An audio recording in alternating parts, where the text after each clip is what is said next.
So 25 years ago, almost to the day, I get a call from my rep saying they want to bring Kittredge back, and I think it's a joke, of course, on some level. It's not. They want to bring him back.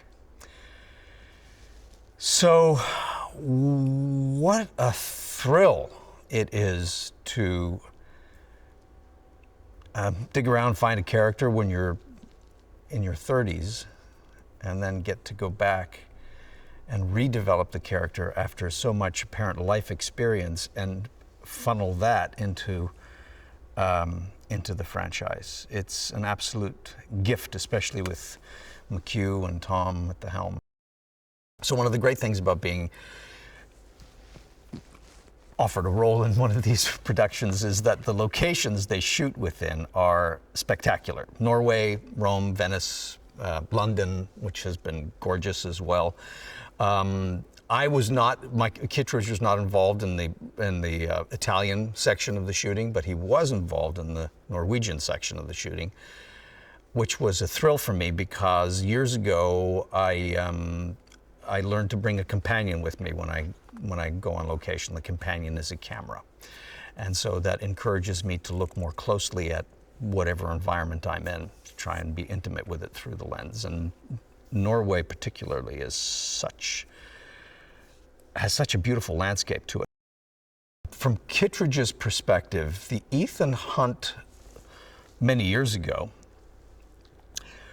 his mission is the same. It's a personal mission of right and wrong, and I'm going to do whatever I can to promote an idea of compassion and rightness, which is very subjective, but I think most of us can feel what rightness is.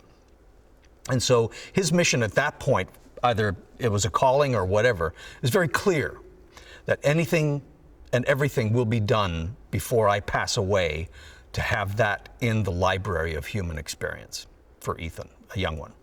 That's still very much alive today. However, he's been through more of the spectrum of human endeavor, be it beneficial or the opposite of that.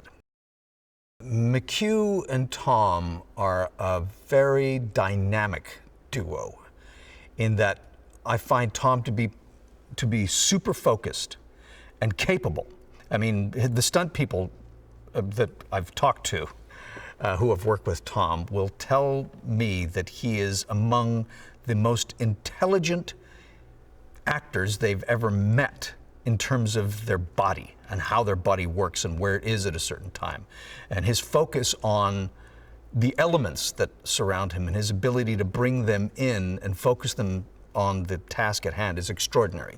McHugh does the same thing, but with a different flavor.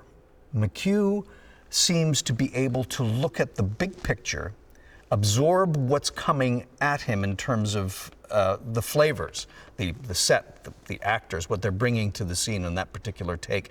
And he's able to massage it, I feel, in a way that allows the audience to focus on all of those elements, like a Bach concerto, where if you want to, you can follow a single line of music and you can hear it throughout, or you can sit back and get the gestalt of it.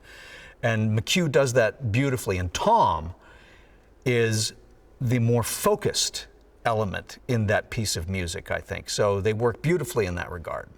But they are by no means, I think, similar. They are dynamic.